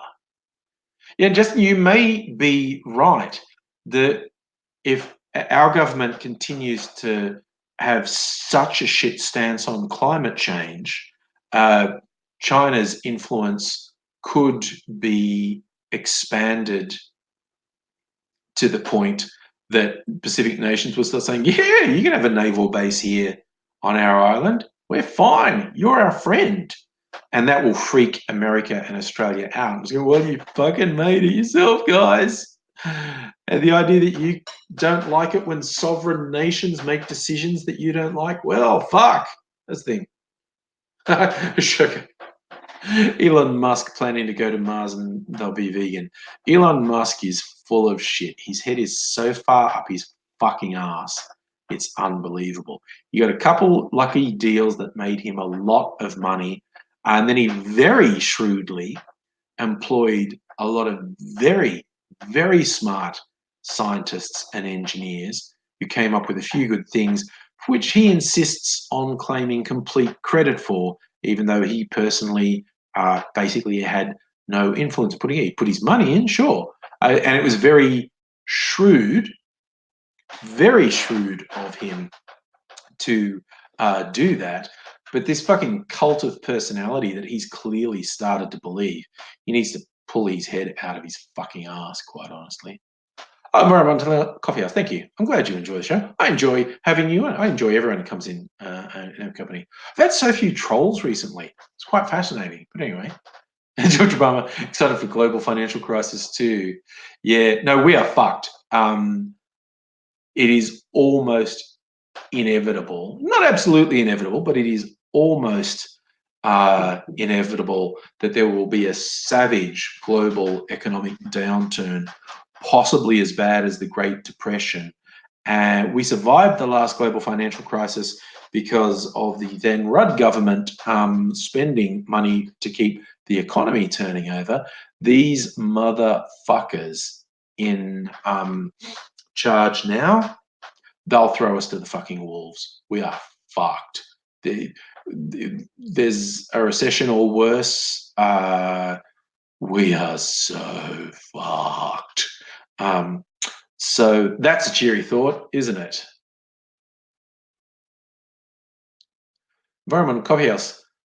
You had a troll. You're saying YouTube won't let you block people. It's the weirdly ambiguously named thing, hide this person on this channel. That gets rid of them. It is weird to say that and not block and delete, which is what it used to be. I don't know, it's some PR thing, I think, that they changed the code from hide this person. They changed it from block and delete to hide this person on this channel. What does it say? Hide user on this channel. It's weird.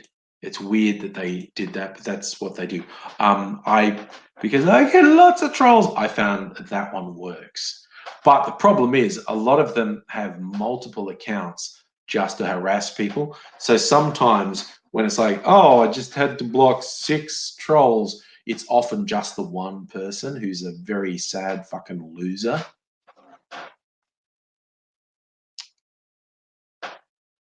Dr. Obama, Frydenberg would like to talk about a surplus rather than a good camera. Everything the fucking LNP are saying about a surplus is a lie anyway.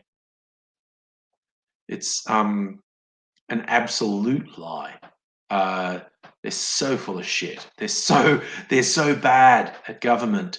But the fucking media is on their side, and people believe bullshit. And for some reason, since the Rudd Gillard debacle, Labor have been fucking useless. Rudd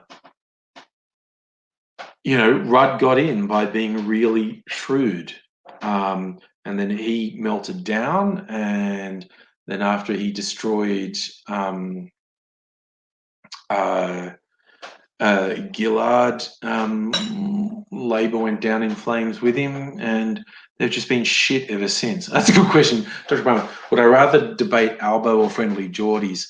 Friendly Geordies, because Albo's just a spineless political fuckknuckle. I was going to say he's stupid. He's not. He's actually quite intelligent. But I'm so fucking appalled. You wouldn't get anything mildly honest about Albanese. It's just he's just such a politician. It would be such a waste of time. Whereas Friendly Geordies wouldn't hesitate to call me a dickhead. Would if he disagreed with me on something, he wouldn't hesitate. He wouldn't hesitate to be colourful about the way he responded to me. Whereas Albanese would just be fucking boring. And it's a waste of time. Politicians are a waste of time because they don't answer questions. They just waffle and avoid the point, and they're a waste of time. Whereas, I think if Friendly Geordie's disagreed with me on something, he gets straight to the fucking point.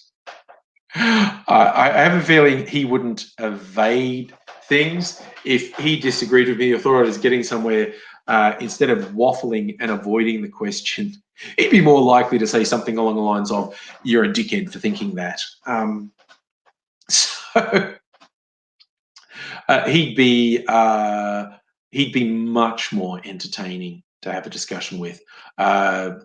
Albanese would literally just be a waste of time. Like virtually all politicians. I would like to have a talk with Penny Wong. She is still my favorite because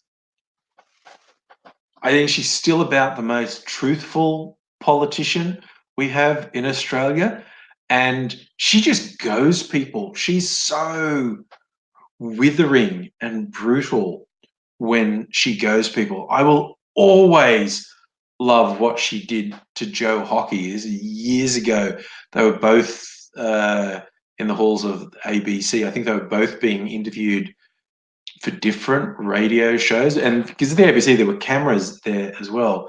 And Penny Wong's coming out of a studio, and Joe Hockey's there in the hall. I don't know if he's going into the studio, but he was right there. And there's cameras rolling, and they make eye contact, and Joe Hockey does this shit-eating grin and goes, "Hi, Penny," and she just looks at him and rolls her eyes and goes, "Ugh," and walks past him. It's just, woo! That was awesome. It's just like not even pretending. It's like, dude, I know there's this stupid game politicians are supposed to play and we're supposed to follow rules, but you're just a piece of shit. Fuck you. And it was brilliant. It's one of the best moments in recent political history. I'll tell you, cancel Friendly Geordies because he doesn't know who Commander Riker is. But he's doing Warhammer videos. Yeah, I know. Not a Trekkie. No, that is a huge blind spot to not know one of the major characters. Yeah, that's pretty bad. That's a good call, Dr. Obama. Joe Hockey's just Shrek, basically. Charlie, you think you should invite Angry Geordies on? I just suspect he has better uses of his time, quite honestly.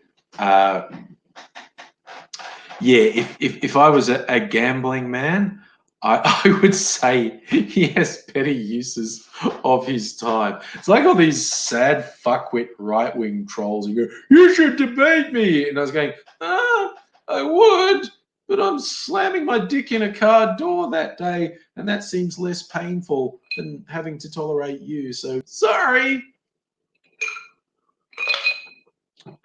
So yeah. Um, that's I just suspect he would have better things to do with his time. Not that I'm as bad as the right wing trolls, but it is what it is. Um, this is the world we live in. So yes, yes.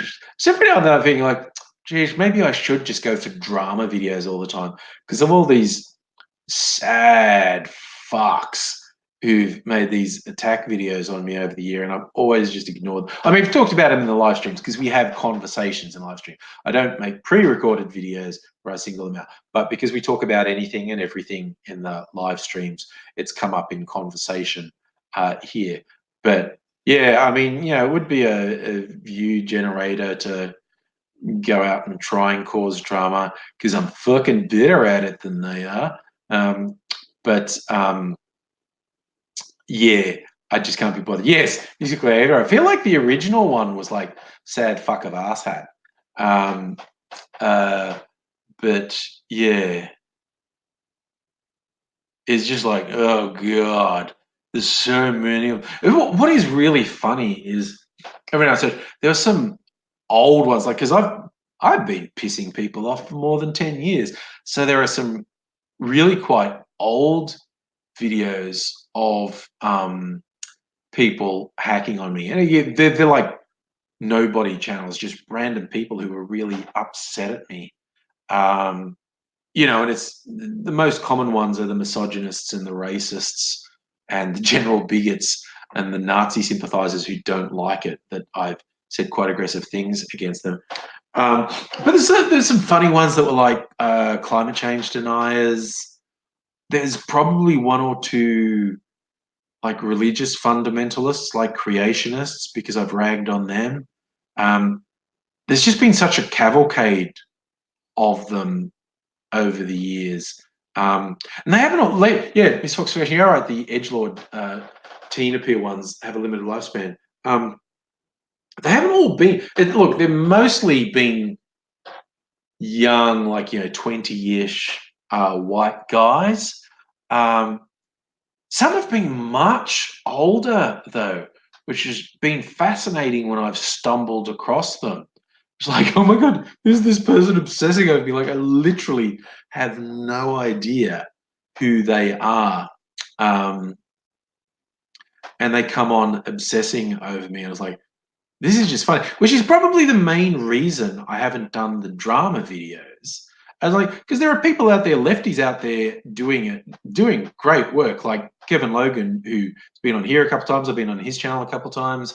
There's a whole bunch of people who come and, call themselves Left Tube or Bread Tube, who've done really good videos, and they've done the hard work, which I imagine must be punishing, of watching hours of these right wing fuckwits uh, to pull out things, just saying how stupid they are. I was thinking, oh my god, you are like so much tougher than me. Just the concept of sitting through hours of their drivel is just too much for me. I mean, I have been really. I normally only make a video on them if they're literally in the news, like the saddest of sad boys, the worst scammer in the American alt-right fuckwit brigade. And his name is escaping me at the moment. I haven't thought about him for a little while. But keeps trying to pull these scams, and they're so transparent. They fail so badly. I'm trying to remember his name. I'm uh, looking up now. I feel like I'll find something associated with him. Uh, oh, what was his name? He's Jason. I feel like his first name's Jason, but he's just like a sad little loser grifter boy. Um, yeah, that's him, Jacob Wall. Thank you, Megaleech. I was saying Jason. It's Jacob Wall. He's like an outright criminal. How he's not in jail, I don't know. I didn't make one of him because there was just funny stories in the news about how fucking bad his scams were. I've been really tempted to have a go at some of the high profile ones, like Steven Crowder or Ben Shapiro in particular. It's just like these fuckwits think that talking fast is an argument, and they just pull non sequiturs out of their ass every 5 seconds. But it's just like they talk really fast in this confident tone. In their mind, that's an argument. It's absolutely bizarre. Ashoka, am I always this optimistic? I was like, ha!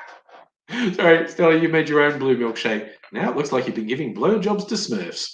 Yes, well, that's clearly my fault. Mine didn't have that strong food colouring. I haven't coloured in there. No. Yes. Oh, sorry, misfoxification misheard me. Bread tube, not red tube. The tube of bread. So, but yeah, I probably should have.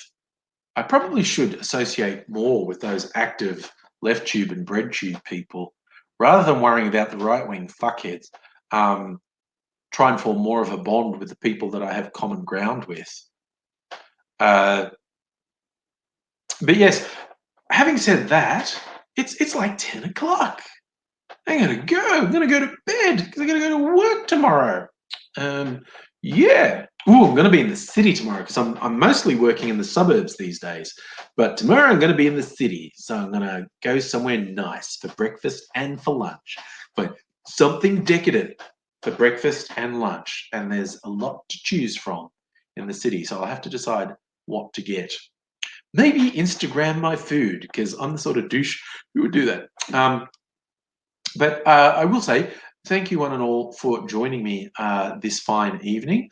Hope you all look after yourselves. Hope to see you again soon. We almost predictably did not get AIDSy. As soon as he wasn't ready straight away, it's like, this is probably just not going to happen. Might get him on Thursday night. Maybe come back on Thursday night. Maybe that much warning, he might be ready. Maybe not. But I'll see you again soon. Take care, one and all, and I will say goodbye for now, not knowing how long it takes